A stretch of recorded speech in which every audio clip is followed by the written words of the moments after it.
Hello दोस्तों, उम्मीद है आप सब बखैर होंगे। आज हम लोग जानने की कोशिश करेंगे दुनिया का बढ़ता तापमान और ये उबलती हुई दुनिया। जैसा कि आपने सुना ही होगा, न्यूज़ में सुने होंगे या तो फिर पढ़े होंगे आपने कि वर्ल्ड मटेरियोलॉजिकल ऑर्गेनाइजेशन, ये दुनिया की बहुत बड़ी ऑर्गेनाइजेशन है, उन्होंने एक नोटिस जारी किया है जिसमें उन्होंने बताया कि 2020 ये सबसे हॉटेस्ट साल गुजरा है। और इसी के साथ उन्होंने ये भी बताया कि दुनिया का ये जो तापमान है, टेम्परेचर है, इस सदी के आखिर तक 5 डिग्री सेंटीग्रेड बढ़ जाने वाला है। तो दोस्तों, हम लोग जानने की कोशिश करेंगे कि ये जो तापमान है दिन ब दिन बढ़ता क्यों जा रहा है। तो जैसा कि हम लोग जानते हैं कि ये ज़मीन है, इस ज़मीन के ऊपर एटमॉस्फेयर में कुछ हवाएं मौजूद होती है। इस तरह से कुछ गैसेज है जो चादर की परत की तरह हमारे सरफेस को घेर के रखा हुआ है। इससे कुदरती निज़ाम है ये, इससे हमारा फ़ायदा होता है। इससे ये फ़ायदा है कि जब सूरज की रोशनी ज़मीन पे पड़ती है तो उसकी जो तेज़ रोशनी रेडिएशन होती है, अल्ट्रावायलेट रेडिएशन या जो गैर ज़रूरी रेडिएशन हो जो इंसानों के लिए नुकसानदेह है, उसको वो छान दिया करता है। और दूसरा ये है कि ज़मीन के अंदर जब सूरज की रोशनी जज्ब हो जाती है ऊपरी सतह पे, तो वो जज्ब हुई एनर्जी बाद में इन्फ्रारेड रेडिएशन के तौर पर फिर से दोबारा इमिट कर दिया जाता है स्पेस के अंदर। लेकिन जब ये स्पेस में रिटर्न इमिट किया जाता है तो सारी की सारी स्पेस के अंदर नहीं जाती है, बल्कि ये जो ग्रीन हाउस गैसेस है उससे टकराकर रिटर्न ज़मीन पे आ जाते हैं। तो ज़्यादा तादाद में स्पेस में जाना चाहिए था इंफ्रारेड रेडिएशन को, और कम तादाद में ज़मीन पे आना चाहिए था। इसी तरह से ये कुदरती फिनोमेना है जिसके अंदर हमारे ज़मीन का टेम्परेचर 15 डिग्री सेंटीग्रेड तक कायम रहता है। ग्रीन हाउस गैसेस में कुछ गैसेज है जिसके नाम गिना देता हूँ।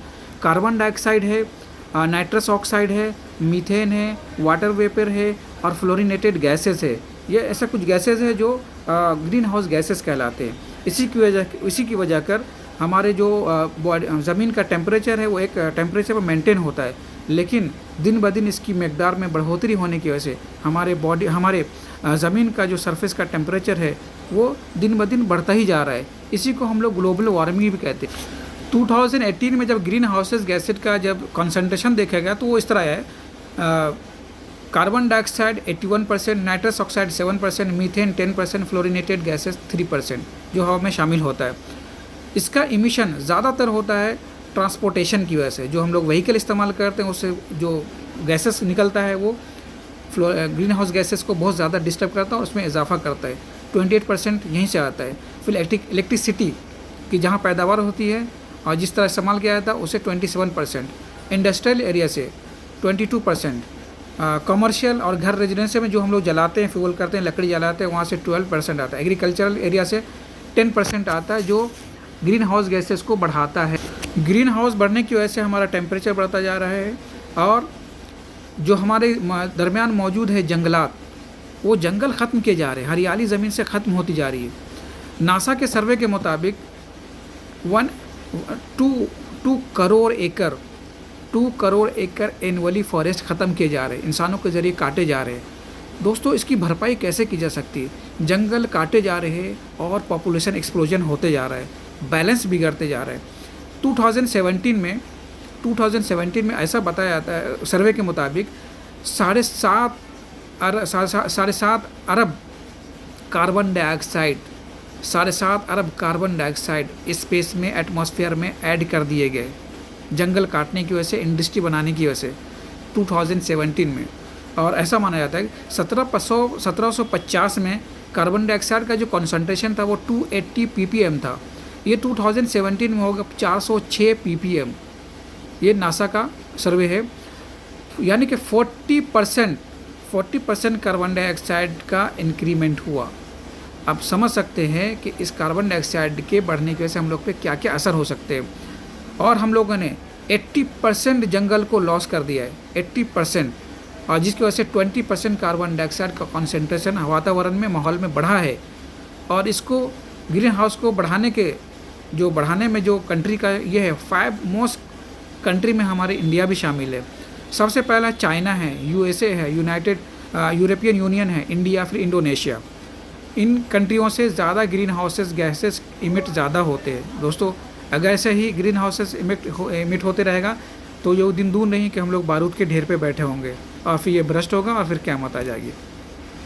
इसलिए हम लोग को अपने वातावरण पे संभाल के रहना पड़ेगा और ये हमारी ज़िम्मेदारी बनती है कि हम लोग अपने इसको ज़मीन को प्यार मोहब्बत से हरियाली के साथ इसको आगे बढ़ते रहें।